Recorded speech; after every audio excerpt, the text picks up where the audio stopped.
After fake news comes fake cost. Figures quoted this week for public spending on various projects have now left the stratosphere and are currently orbiting the Planet Bilge. Take the Brexit bongs. In the potentially doomed plan to celebrate Brexit on the 31st of January, the cost of Big Ben ringing in celebration has been put at £500,000, working it out at over £45,000 a bong. What is this figure, readers? Correct. It's complete clap. Yep, you heard right, the cost of the heist is for restoring a clapper. This will involve putting in a temporary floor in the belfry. Whoo! What's it made of? Gold under a carpet of mink furs? Presumably, whoever embroidered this quote must have taken inspiration from the scaffolding trade, which many readers will know stands head and shoulders above the crowded field of tradesmen's fantastical fees, charging a small fortune for putting up some metal tubes and leaving them there. The overall cost of restoring Big Ben incidentally has been put at £61 million. For a big clock. Well, have you seen the price of sellotape these days?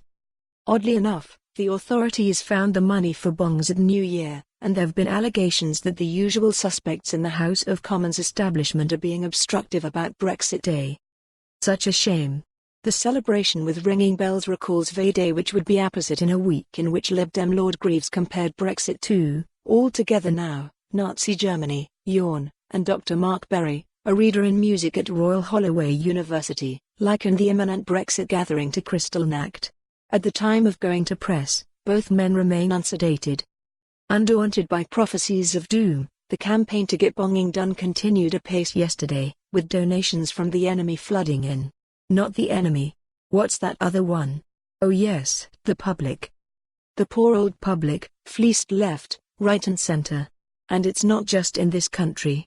In yonder Canada, taxpayers have been warned that providing security for Prince Harry and Mabel, is it Mabel? Something beginning with M, Markle could cost $10 million a year.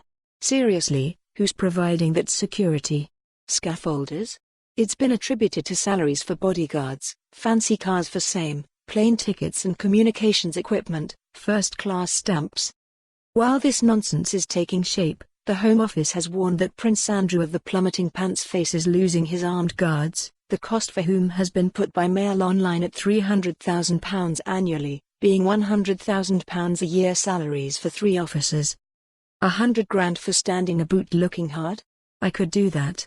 Oh, all right, call it $50,000 a year for just the standing a boot bit. Here, in Bonnie Scotia, meanwhile, the cost of policing the UN Climate Change Conference in Glasgow later this year has been put, by, the police, at over £200 million. Apparently, for more on this story, visit the news article link.